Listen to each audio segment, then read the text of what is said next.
Olá pessoal, boa tarde. Nós vamos agora para mais um Você com Dinheiro, com mais um convidado mais do que especial. O Roger Rossolini, da Journey Capital, vai bater um papo hoje com a gente sobre renda fixa. O Roger tem 26 anos de experiência em tesouraria, com passagens por bancos como Bank of America, Merrill Lynch, JP Morgan, Deutsche Bank, tem formação em economia pela USP e o MBA pela Universidade de São Francisco. Vai bater um papo mais do que especial com a gente sobre renda fixa. Roger, muito obrigado por aceitar o nosso convite. Eu que agradeço. Boa tarde, Felipe. Boa tarde, pessoal. Muito boa tarde. Roger, eu queria começar o programa fazendo uma pergunta para você. Ao longo dos últimos programas, das últimas 2 semanas, nós temos falado bastante com o público sobre especificidades do setor de risco, especificidades sobre renda fixa, explicar um pouco para o público que renda fixa não é toda igual. Existem diferenças, existem riscos diferentes e que o investidor precisa estar atento a isso. E a pergunta que eu queria começar aqui o nosso bate-papo é justamente se há espaço, né, dentro dessa diversidade, se há espaço real para gestão ativa em renda fixa. Bom, já me bota na saia justa falando de largada. Não, vamos lá. Nós estamos aqui para fazer perguntas difíceis. Não, assim, tem espaço, tem muito espaço, né? Eu acho que a gente teve a renda fixa muito questionada um tempo atrás, quando a Selic estava baixinha. A renda fixa morreu, né? Você lembra aquelas manchetes? Renda fixa morreu, o que vamos fazer? Na ocasião, eu até escrevi um artigo para uma publicação mostrando que a renda fixa não morreu, né? Quer dizer, adeus CDI, né? Mas a renda fixa não. E a gente tem que primeiro separar as duas coisas, né? No Brasil a gente confunde muito renda fixa com CDI, né? O CDI é o depósito financeiro de um dia, ele virou benchmark de uma indústria por questões históricas, por ter da época de inflação alta, na época de você se proteger, do CDI over, né? A gente não tinha curva de longo prazo, a gente não tinha investimentos, não tinha uma curva de juros, né? Tinha BBC de 28 dias, tinha BBC de 2 meses, você não era nem nascido ainda, acho que nessa época. Mas era um outro mundo, né? E assim, muito que a gente vê hoje no mercado financeiro, a gente tem esses resquícios, a gente tem essa herança histórica, que ou por oportunismo ou por falta de vontade a gente não muda, a gente convive com essas heranças. O CDI é uma delas, né? Então a gente no Brasil sempre investiu muito em CDI. Você tinha historicamente um CDI que te dava ganho real, né? O Brasil viveu uma época de juros reais muito altos ex ante. Então você, antes você sabia que o CDI ia bater a inflação, né? Era política de governo, era política monetária de você ter um juro real muito alto ex ante. Isso não necessariamente é verdade, né? O meu sócio lá tem uma frase que eu gosto de repetir, ele fala, não tem nada mais seguro do que o CDI no curto prazo, mas também não tem nada mais arriscado do que o CDI no longo prazo, né? A gente mudou paradigmas, né? E deixar o dinheiro parado no CDI, o ano passado foi uma grande demonstração de quão mau negócio isso pode ser, né? O CDI estava baixo, a inflação atropelou o CDI, a gente viu perda de ganho, perda de poder de compra por conta de um CDI que não acompanhou a inflação, né? Então tem que tomar alguns cuidados. Assim, gestão ativa, mais do que nunca, ela fica importante, né? E a gente teve no mercado nos últimos anos um desenvolvimento que permite a gestão ativa acontecer, né? Basicamente com o alongamento da curva de juros, né? Quando a gente passou a ter instrumentos de prazo mais longo, a gente passou a ter no Brasil a possibilidade de gerir renda fixa como se faz em todos os lugares do mundo, né? Usar as ferramentas de gestão de renda fixa passaram a ser disponíveis para o Brasil. E mais recentemente com crédito privado também, né? Então a gente tem estratégias de carry, tem estratégias de slide, de curva, a terminologia toda em inglês, né? Me desculpa os espectadores, aí a gente tem esse cacuete de mercado financeiro, como a literatura é muito em inglês, a gente acaba tendo muitos termos em inglês, né? Mas tem estratégias de renda fixa, que são de slide, de carry, a gente usa os conceitos de duration, a gente usa, quando a gente mistura o crédito privado, você passa a ter todo o espectro de crédito para trabalhar, então você tem não só os prazos, mas tem também as diversas matizes do espectro de crédito para trabalhar. Então você tem muita coisa para fazer, né? Você tem moedas diferentes, você tem a curva pré-fixada, você tem a curva indexada ao CDI, você tem a renda fixa indexada ao IPCA, né? Estou deixando de fora toda a parte externa dos bons, né? Estamos aqui no mercado doméstico. Então, assim, tem um universo explorável muito, muito grande. Não é à toa que é o maior mercado do mundo, né? O maior mercado do mundo é de renda fixa. Né? O mercado de renda fixa no mundo é N vezes maior do que o de renda variável, né? E, inclusive, tem uma diferença fundamental, que quando você compra ação de uma empresa, tudo bem, você pode ter classe ordinária e preferencial, mas essencialmente é uma empresa só. Quando você compra renda fixa, cada título emitido pela empresa carrega uma série de características, como hoje trouxe aqui. Então, a garantia pode ser diferente, o prazo pode ser diferente, e uma mesma empresa tem ali várias facetas de renda fixa. E o que a gente acaba vendo hoje, eu vou pedir o seu apoio, essa convergência de discutir em torno do rating. Porque, ao mesmo tempo que você tem tantas divergências, então, para o investidor que começa a entrar nesse mercado de crédito privado, ele vai tentar olhar algum sinal de qualidade da empresa e acaba convergindo como se todo rating igual fosse a mesma emissão. E como você consegue aproveitar isso para olhar de maneira diferente os ativos diferentes de renda fixa e, inclusive, encontrar essas oportunidades de descasamento, buscar, fazendo aqui um pequeno paralelo, buscar esse alfa em renda fixa? Olha, na Journey Capital a gente não olha muito para rating, tá? Claro que ela é excelente algo, começo de resposta. Claro que a gente leva em consideração ratings, a gente monitora os ratings, mas o que a gente faz, a gente olha, a gente tem um rating interno, né? O nosso rating interno, na verdade, é uma escala muito mais para dizer para a gente se é um risco muito tranquilo, menos tranquilo ou problemático, que eu tenho que olhar mais de perto. E a gente divide, o nosso rating é uma letra e um número, e esse número ele diz para a gente a frequência que eu preciso olhar aquele crédito, né? Então, quanto menos convicto a gente tem, menos qualidade tem as informações, ou menos convicção a gente tem naquelas premissas, maior é a frequência que a gente olha aquele crédito, né? Então, essa é a nossa escala de crédito interna na Journey Capital. Mas a gente, o rating de terceiros, ele não é que ele é importante, não dá para menosprezar a importância dele. Eu acho que numa emissão primária ele é importante, muito importante, na primeira vez que a empresa vem ao mercado. Depois que aquela emissão já está negociando, ele perde um pouco a importância, e muito por conta de características do nosso mercado, muito por conta de liquidez, por exemplo, né? Nosso mercado, estou dando um exemplo, mas tem vários outros, né? Mas, por exemplo, liquidez impacta muito o preço dos nossos ativos e o valor dos nossos ativos. O preço se distancia do valor por questões técnicas, né? Então, se você tem um papel de um rating tal que recebe um fluxo vendedor, o nosso mercado ainda tem uma liquidez restrita de muitos papéis. Então, às vezes você vai ver papéis com rating muito bom sendo negociados com um desconto muito grande porque teve algum fluxo de venda. Alguém precisou desmontar uma posição, algum fundo, por qualquer motivo, reduziu a exposição, você tem um fluxo de venda naquele papel e você distorce. Isso gera oportunidades, né? Então, assim, e a gente ainda tem poucas ferramentas no Brasil para medir isso, né?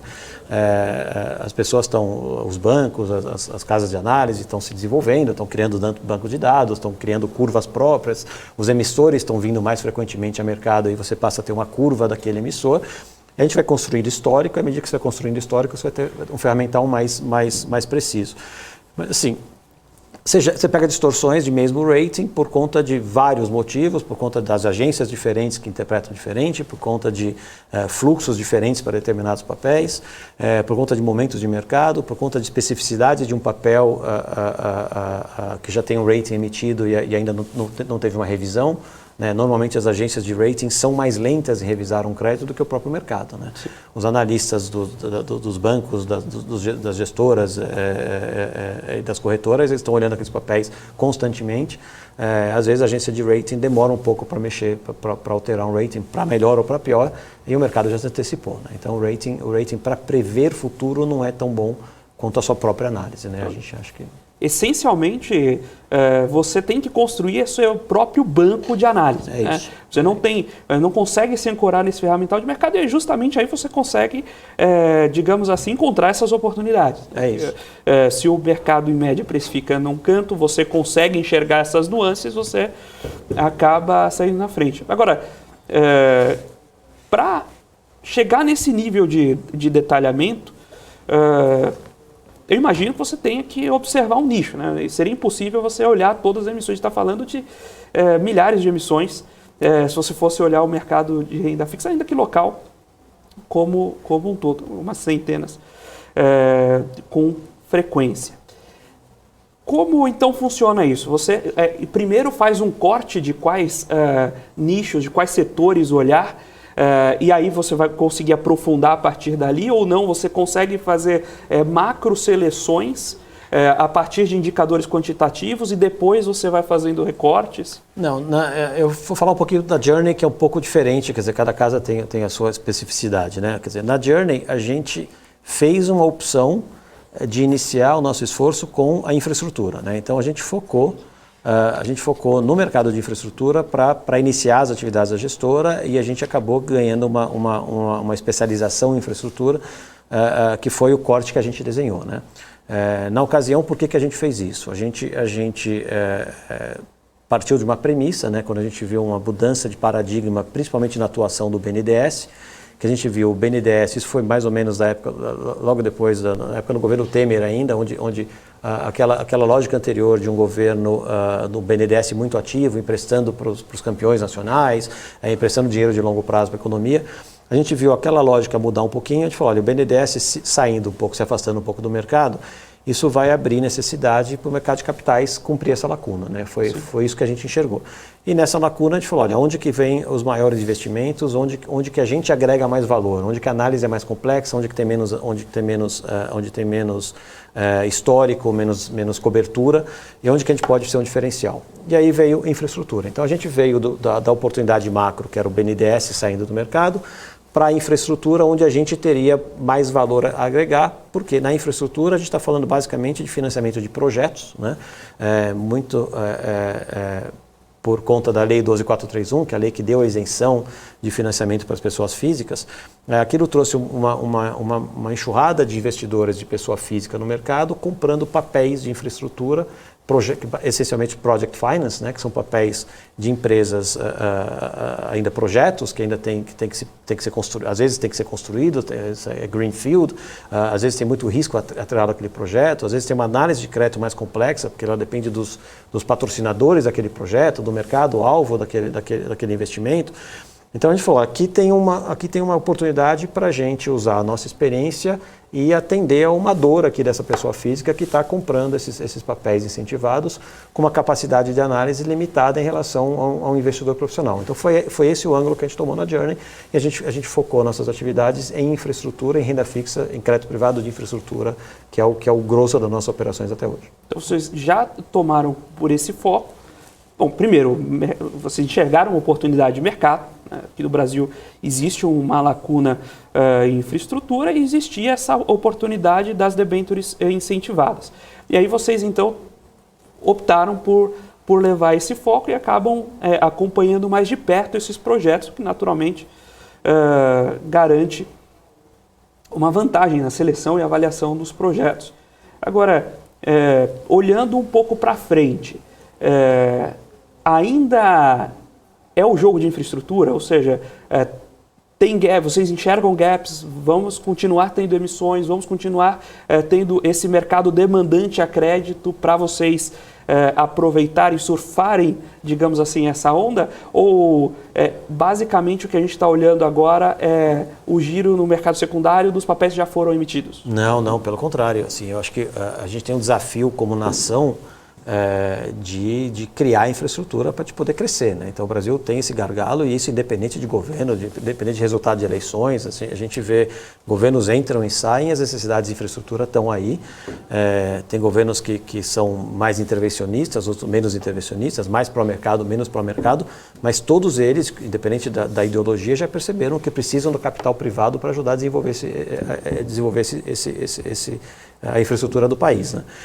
Então, falando de portos, aeroportos, ferrovias, hidrovias, estradas, geração de energia, transmissão de energia, distribuição de energia, assim, tem investimento para ser feito de todos os lados, né? Todos os programas de concessões estaduais, saneamento básico dos estados, dos municípios, do governo federal, assim, tem muita coisa a ser feita. Eu peguei, antes de vir, eu peguei um número só para a gente olhar. Tem um número da CNI que já está defasado, tá? Ele era pré-pandemia, a CNI estimava em uma necessidade, a gente tem um mínimo de investimento que o Brasil tem feito em infraestrutura por ano de 135 bilhões de reais, tá? Isso no Brasil. Um investimento desejado de 350, tá? Então a gente está muito aquém do desejado. Se a gente fizer uma conta de envelope aqui, de que cada projeto de infraestrutura normalmente ele é financiado 1/3 com capital e 2/3 com dívida, nós estamos falando em 2/3 desses 135 bi de emissões. Estamos falando em 90 bi ao ano de necessidade de financiamento em infraestrutura, né? Isso tudo vem a mercado de capitais? Não necessariamente. Tem outras fontes de financiamento, tem financiamento externo, tem o BNDES ainda participa, os bancos acabam participando. Mas é um montante de recursos enorme que precisa ser financiado todo ano para os gastos de infraestrutura que a gente tem com o país. Sem contar os vencimentos do que já foi emitido e sem contar a rolagem do que está aí, né?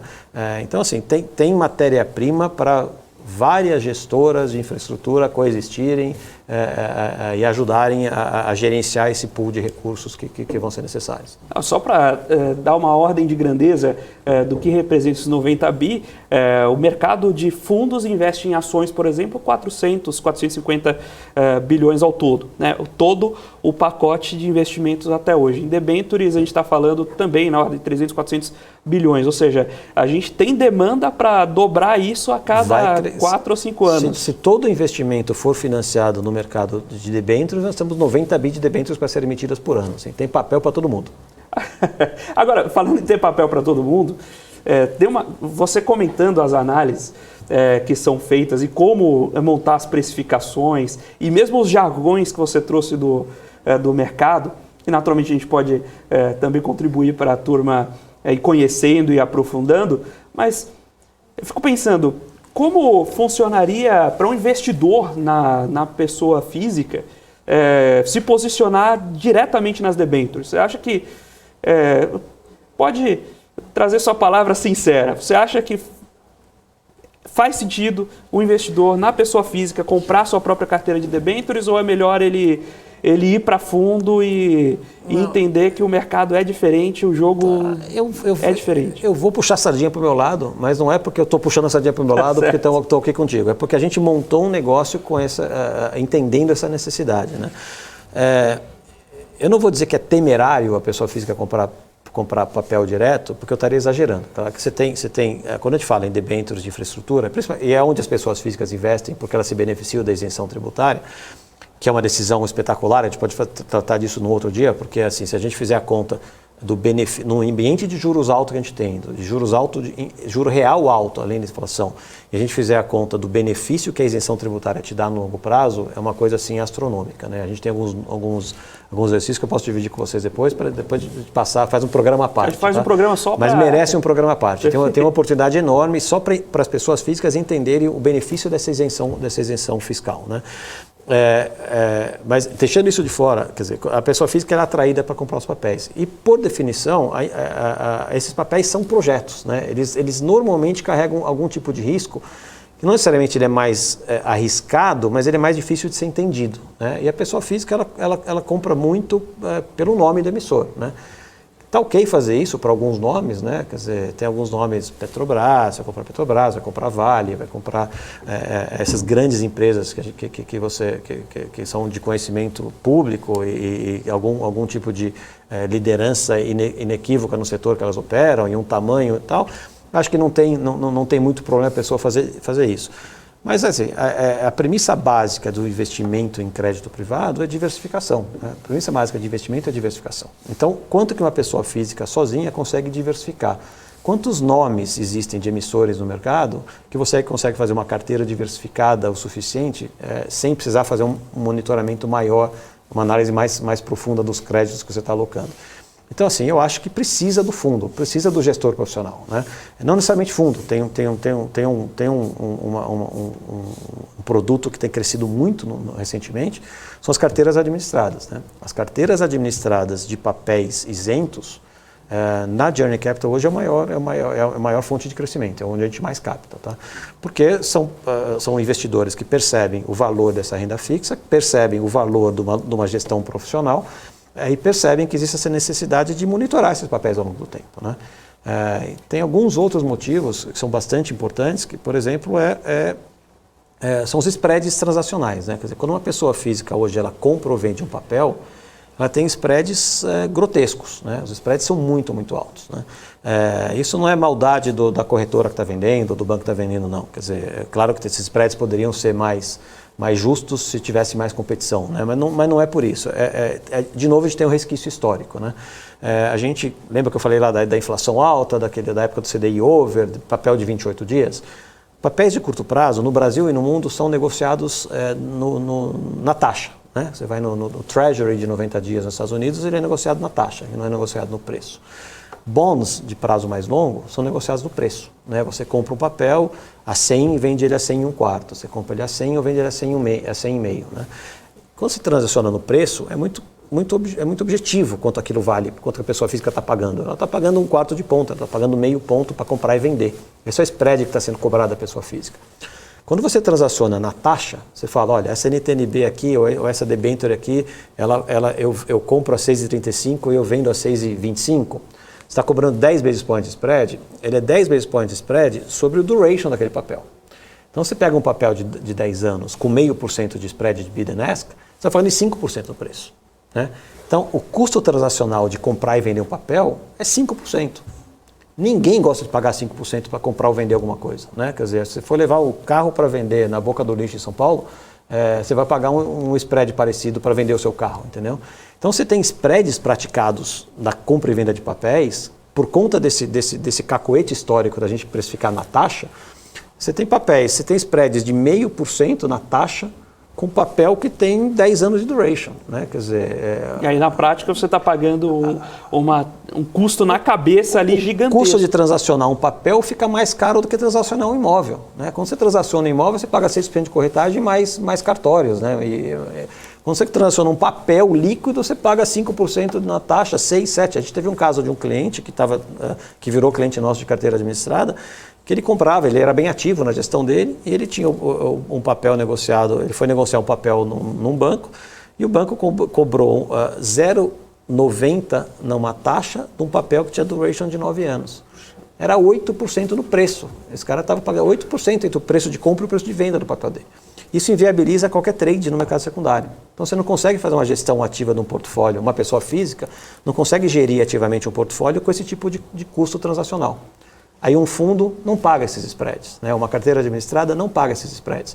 Então, qualquer que seja o custo da taxa de administração e performance que o gestor está te cobrando, é uma fração em relação aos custos transacionais na sua carteira. Sim, na prática, o que acontece é que o mercado de renda fixa, o mercado de debêntures, ele não tem a mesma organização de bolsa que hoje a gente tem, por exemplo, no mercado de ações. Isso vira um ciclo vicioso, né? Porque você leva menos gente para esse mercado. Esse mercado com menos liquidez vai te dar menos oportunidades de saída, você fica na mão de alguém que, nesse caso, a corretora não está fazendo só o papel de intermediária. Muitas vezes ela tem que carregar o papel de uma ponta para outra, ela não tem um comprador imediato para aquele papel. Isso acaba encarecendo todo o sistema. Né? Sim, às vezes a corretora, o banco que está comprando, a corretora que está comprando, ela usa balanço, ela usa capital próprio para carregar aquele papel, ela tem que cobrar por isso, né? Mas todo mundo se beneficiaria do mercado mais transparente, né? As iniciativas são poucas ainda, tem algumas acontecendo, mas ainda são poucas para dar mais transparência para esse mercado. Para você saber, assim, e tem alguns resquícios históricos que vai ser difícil a gente mudar, né? A gente negocia papel no PU, o que a gente chama de PU no Brasil, eu não quero ficar muito técnico, senão a gente vai perder o público aqui, mas na hora que a gente olha o preço do papel aqui, ele inclui os juros acruados desde o último pagamento de cupom, né?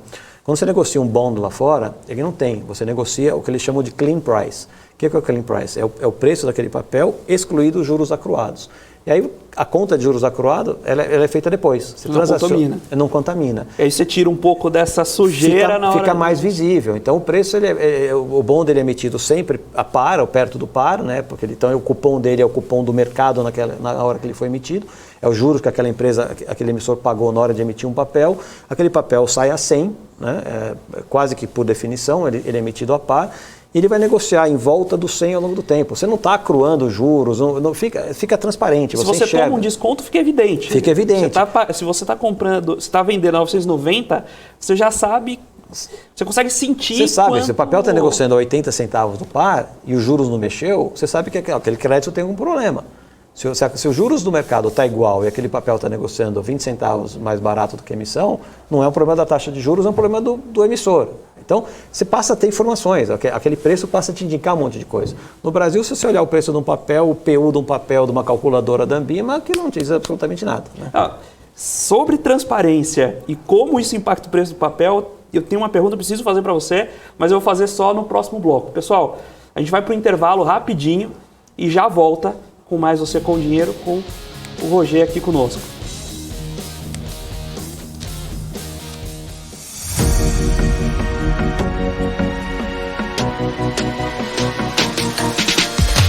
BMC News, informação que gera valor.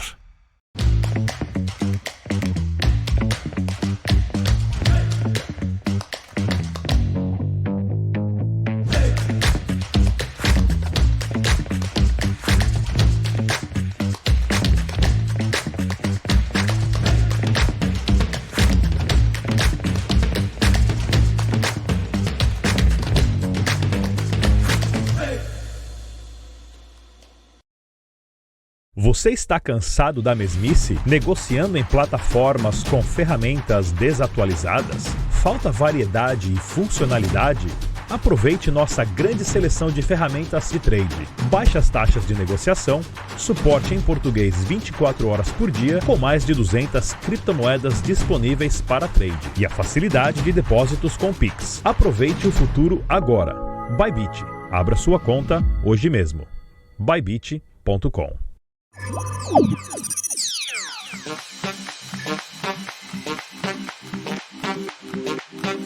Entendemos completamente os sistemas, tecnologia e infraestrutura necessários para criar o ambiente de negociação ideal para os nossos clientes. E o Trader Active conta com vantagens que fazem toda a diferença no dia a dia de operações. Aqui você pode negociar com as plataformas mais poderosas do mercado financeiro. Nós fomos uma das primeiras corretoras mundiais a oferecer a MetaTrader, a plataforma mais utilizada no mundo, com acesso totalmente sem custos. Oferecemos também a nossa própria plataforma, a Active Trader, que foi desenvolvida sob medida para atender às necessidades dos nossos clientes, com tecnologia de execução exclusiva que proporciona uma performance totalmente fora da curva. Ela utiliza os mais avançados recursos gráficos da TradingView e traz uma experiência de negociação diferenciada.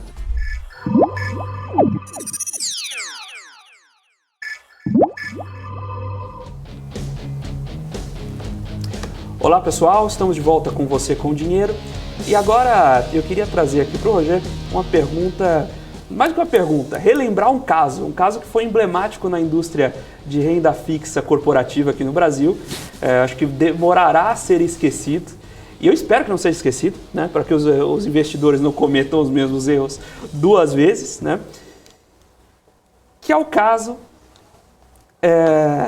da RDVT 11. Roger, eu sei que a Journey montou um fundo especificamente para apoiar o desenvolvimento e a melhor recuperação possível desse crédito. Foi uma história traumática para o mercado. Eu queria que você comentasse um pouco o caso de como ele veio se formando, das ciladas que se desenharam e de todo o esforço naturalmente está sendo feito agora para mitigar esse problema, né? Minimizar os impactos de um problema que já aconteceu. Não, legal. Esse é o caso emblemático mesmo, ele não terminou ainda, acho que a gente está chegando perto do desfecho disso, mas esse foi um caso muito emblemático, né? Ele faz um link com o que a gente estava conversando antes, né? Essa foi uma debênture que foi emitida, se não me engano, foi em 2014, tá? A lei da isenção fiscal foi criada, a 12431 para pessoa física, foi criada em 2012 e esse papel veio em 2014, né? Essa foi uma emissão que alguns bancos tentaram emitir, não conseguiram, ele não era um crédito muito óbvio na largada, tá? Era um crédito que tinha, ele nasceu muito, é um projeto que nasceu muito alavancado, tá? Normalmente, eu lembro que eu falei que normalmente é 30% capital e 70% dívida, esse nasceu com 20-80, tá? Então já nasceu com uma alavancagem mais alta do que o normal.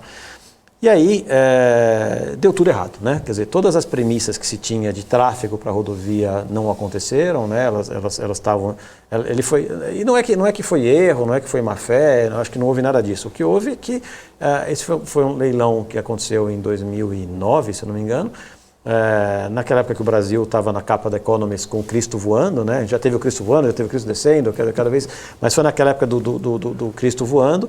Todas as premissas, e não adianta, todo ser humano, quando vai olhar a premissa, ele olha as observações mais recentes, elas contaminam qualquer projeção que você faz. E aí, quando o pessoal projetou crescimento de tráfego na estrada, projetou cifras muito maiores do que se verificaram depois. Obviamente, depois veio a questão do impeachment, a recessão, etc. Então, tudo aquilo também afetou. Então, você teve uma frustração de demanda por um lado, e teve uma frustração de demanda e de receita. E você teve um estouro de CAPEX do outro, né? Quer dizer, o CAPEX também foi subdimensionado, você teve gastos muito maiores com asfalto, com construção civil andou muito, os custos de construção aumentaram. Então o projeto deu errado em todas as premissas, na receita e na despesa, né? E aí, como ele era muito alavancado, a empresa começou a ter dificuldade, a debênture estava emitida, foi totalmente pulverizada, tinha 18 mil pessoas físicas que tinham aquele papel. E quando a gente não tinha esse papel em casa, tá? Não era um crédito que a gente tinha aprovado, a gente não negociava o papel, mas quando ela chegou perto de entrar em RJ, quando a debênture estava já em default, já tinha sido constituído assessores financeiros, assessores legais para tratar do tema, a gente foi procurado por uma instituição que que distribuiu o papel muito fortemente, para ver se a gente podia ajudar numa solução, né? E na ocasião a gente olhou e achou que aquela configuração de 18 mil investidores, pessoas físicas, com uma cláusula da debênture que estava lá supostamente para proteger os investidores, ela tornava que a solução do problema fosse impossível. Tinha uma cláusula na debênture que falava que qualquer mudança dos termos da debênture devia ser aprovada por unanimidade dos presentes, né? Aquilo, naquela época, era pré-RJ, a empresa ainda estava tentando renegociar, estava mandando proposta de novo cupom, novo cronograma, mas sempre um único investidor tinha poder para impedir que aquilo avançasse. Aí aquilo não avançou, a empresa percebeu e aí a gente tinha sugerido na época que a gente tentasse juntar 60% dos investidores e buscar uma solução extrajudicial, né? Tem um precedente na legislação para a gente fazer isso com 60% dos investidores. Facilitaria, em vez de 100% a gente conseguiria 60%. E aí alguém pegou a nossa ideia e alterou ela um pouquinho e falou, se a gente consegue fazer com 60%, vamos levar a empresa a decretar o vencimento antecipado da dívida, isso forçosamente vai levar a empresa a pedir recuperação judicial, e na recuperação judicial a gente não precisa de 100%, a gente precisa só de 50%. A gente não precisa nem de 60%, a gente consegue fazer com 50%.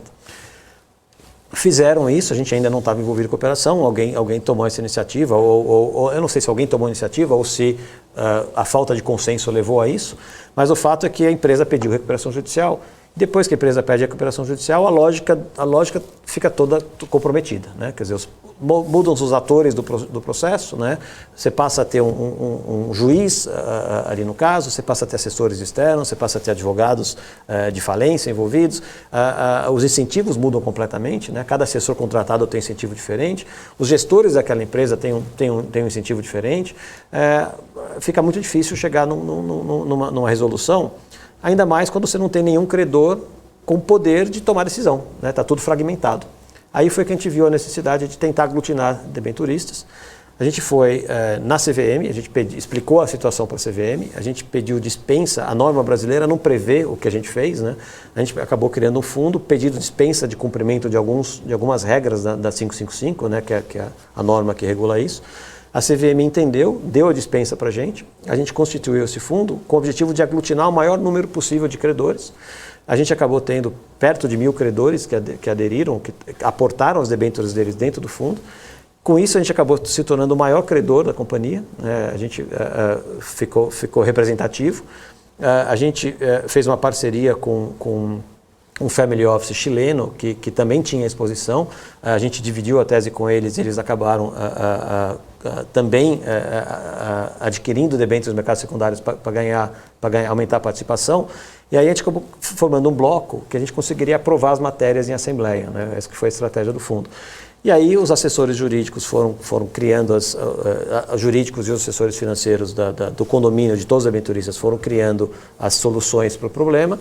A gente foi apoiando nas assembleias, dando os votos suficientes para aquilo ser aprovado. Culminou com uma situação onde os credores estão assumindo a concessão rodoviária, né? Então os credores vão aportar os créditos num FIP, foi criado um FIP para receber o crédito de todo mundo, aportam o crédito num FIP. Esse FIP converte esse crédito em ações da companhia, tem uma troca de controle, que é o que nós estamos esperando hoje. Hoje está na Artesp, que é o órgão regulador do Estado de São Paulo, em fase final de aprovação, para eles aprovarem a troca de controle. Assim que ela estiver aprovada, a gente implementa o que falta do plano de RJ, que é basicamente fazer essa conversão. Os debenturistas que não aportaram, que não optaram por converter, eles vão receber uma debênture de participação nos lucros, né, que ela é um instrumento híbrido, é um quase equity, né, quer dizer, quando a empresa tiver dividendo a pagar, esses debenturistas recebem dividendo, mas ela não tem nenhum cupom, não tem nenhum juros, né? Sim. A empresa paga dividendo, o debenturista da debênture de participação recebe dividendos. E a gente vai fazer um aporte, junto dos próprios debenturistas, a gente vai fazer um aporte de dinheiro, de capital adicional para a empresa, para dar para ela condições de atender as demandas regulatórias que ela ficou para trás. Então, na Artesp, a empresa tinha se comprometido com o cronograma de investimentos, que ela descumpriu. Ela precisa de caixa para fazer esses investimentos. A gente vai usar o caixa da própria companhia, a geração de caixa da própria companhia, mais um reforço de caixa que está sendo dado pelos próprios debenturistas, que optaram por dar esse reforço de caixa. Vai ser uma nova debênture que a companhia vai emitir. Ela se torna totalmente saudável, né? Então a gente sai de uma empresa que tem... Hoje essa empresa gera 160, 170 milhões por ano de EBITDA, né? Ela tem resultado operacional. Só que ela tem 1,6 bi de dívida, né? Ela está muito alavancada, ela não tem como pagar essa dívida. Essa dívida vai desaparecer, vai toda se transformar em capital. Ela se torna de uma empresa em RJ para a empresa, provavelmente a empresa menos alavancada do setor, né? Ela muda completamente. Isso vai transformar a companhia, né? A gente vai garantir que a companhia continue operando, fazendo os investimentos que ela deixou de fazer.